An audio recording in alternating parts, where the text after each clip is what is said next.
বিকেলের সেই আসরের আজানই আমাদের বলে দিত এখন আমাদের প্রথম ইনিংসের ব্যাটিং শুরু হবে। আর মাগরিবের আজানই ছিল আমাদের খেলা সমাপ্তির একমাত্র শেষ ঘোষণা। আমাদের খেলা শুরু হতো খুবই সাদামাটাভাবে। আমাদের মধ্যে একজন থাকতো যে সবসময় বল ব্যাট নিয়ে মাঠে পড়ে থাকতো, কেউ না থাকলে একাই ব্যাটের উপরে বল নিয়ে টোকাটুকি করত। আর সেই সবাইকে খেলার জন্য মাঠে ডাকতো। মাঠে কেউ অনুপস্থিত থাকলে তাকেও ডাকতে যেতাম তাদের বাড়ি। যদি আমাদের ডাক শুনে তার অভিভাবক আসতে না দেয়, তবে বিশেষ কোনো ইঙ্গিতে তাকে ডাকতাম যাতে সে বুঝতে পারে আমরা তাকে খেলার জন্য ডাকছি। আশা করি এই বিষয়টি আপনাদের অনেকের সাথেই ঘটেছে। এভাবেই পুরো দলটা ধীরে ধীরে মাঠে জড়ো হতো। তখন কেউ কারো জন্য অপেক্ষা করাতে কেউ বিরক্ত হতো না। তখন একটি টেপ টেনিস বলের দাম ছিল মাত্র 20 টাকা, আর একটা ওসাকা টেপের দাম ছিল মাত্র 15 টাকা। আজকের এই জেনারেশন শুনলে হাসবে যে সেই সময় এই 35 টাকাও আমরা 10-12 জন মিলে ম্যানেজ করতে পারতাম না। কারো পকেটে থাকতো 2 টাকা, কারো পকেটে 5 টাকা।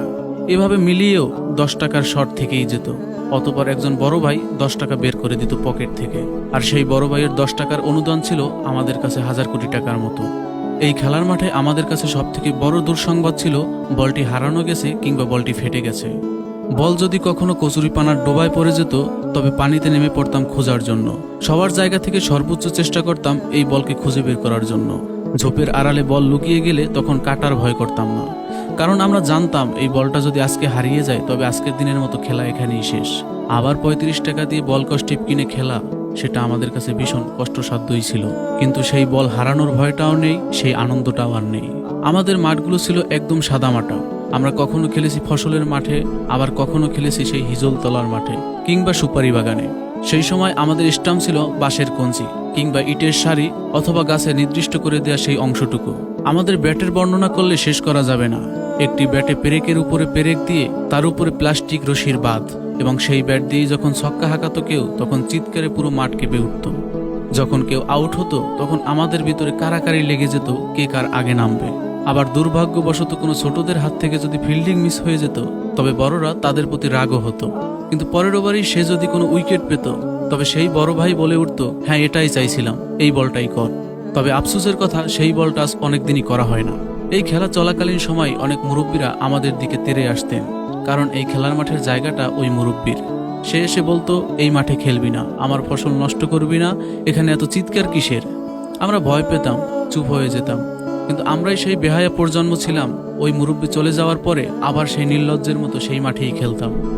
তবে আজকের ছেলেমেয়েরা জানে না গোল্লাছর ডাঙ্গুলি, লাটিম ঘুরানো কিংবা সাতচারা এগুলো আবার কি ধরনের খেলা। ওরা জানে এখনকার আধুনিক ডিভাইসে স্কোর তুলতে, কিন্তু ওরা জানে না হারার পরেও কিভাবে আমরা একসাথে বসে হাসতাম। ওরা জানে না ধুলোমাখা মাঠে আমাদের সেই বন্ধুত্বের কথা। আজ চাইলে একাই দোকানের সব বল কিনে দিতে পারি, আজ চাইলে ওসাকার কস্টিপের ডজন কিনতে পারি, কিন্তু এই মাঠের সেই মানুষগুলোকে আর কখনোই একসাথে পাওয়া যাবে না। কেরিয়ার নামক এই কথাটি এই মাঠের সমস্ত প্লেয়ারকে আজ ছিন্ন বিচ্ছিন্ন করে দিয়েছে। কেউ প্রবাসী, কেউ শহরে, কেউ বা বাড়িতে ব্যবসা কিংবা কাজে ব্যস্ত, আবার কেউ বা চলে গেছে আমাদের ছেড়ে চিরতরে। আজ যখন সেই মাঠের দিকে তাকাই, তখন ভিতরটা হাহাকার করে উঠে।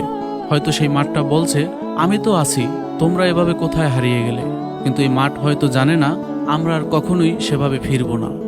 দিগন্তের সূর্য অস্ত যায়, আর নিঃশব্দে বলে যায়, সময় যখন চলে যায় সময় যখন চলে যায় তা আর কখনোই ফিরে আসে না। পরিশেষে মহান রবের দরবারে বলবো, আল্লাহ, তুমি আমাদেরকে এমন একটি শৈশব দিয়েছিলে যেটা আজও আমাদের স্মৃতির পাতায় স্বর্ণাক্ষরে লেখা থাকবে, যেটা আজও আমাদের হৃদয়কে নাড়া দিয়ে যায়।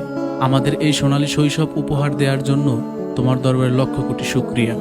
হে আল্লাহ, যারা এই মাঠে আমার সাথে ছিল, যেখানেই থাকুক তাদেরকে ভালো রেখো, আর যারা আমাদের ছেড়ে ইতিমধ্যেই চলে গেছে তাদেরকেও তুমি উপারে ভালো রেখো। প্রিয় ভাই, এটি আমাদের কোনো দুঃখ নয়, এটি আমাদের সোনালী অতীত।